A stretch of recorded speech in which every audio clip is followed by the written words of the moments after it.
ये बारबेक्यू वाले के ऊपर क्या आपका एक्शन है, क्या एसओपीज है अगर आप पकड़ लेते हैं किसी शख्स को बारबेक्यू करते हुए, सालन गर्म करते हुए इन द फॉरेस्ट? देखें, अब हमने अवेयरनेस कैंपेन भी अपनी मरी के अंदर स्टार्ट की हुई है। स्पेशली ये ईद डेज, मरी बहुत कंजेशन थी, बहुत ज़्यादा विजिटर मरी में आए।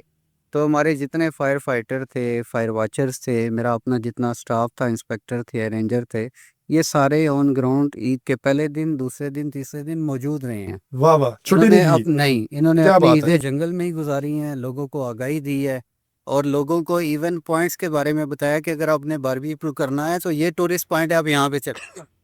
बिल्कुल ठीक। वैसे आप मुझे बताएं, अगर पकड़ लेते हैं उसके ऊपर ऑफेंस अभी बना है या बनना है या क्या प्रोसेस में, चीजें बताएं। देखें, विजिटर्स हैं और मरी की विजिटर्स के लिए एक बड़ी तारीखी हैसियत है। लोगों की एक मोहब्बत भी है मरी के साथ। हमारी ज़्यादा कोशिश होती है लोगों को आगाही दें।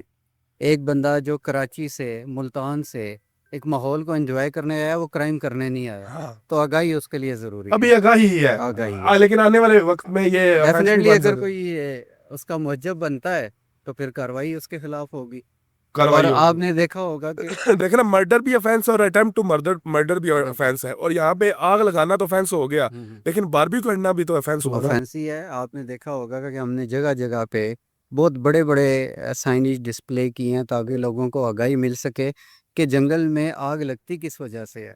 बिल्कुल।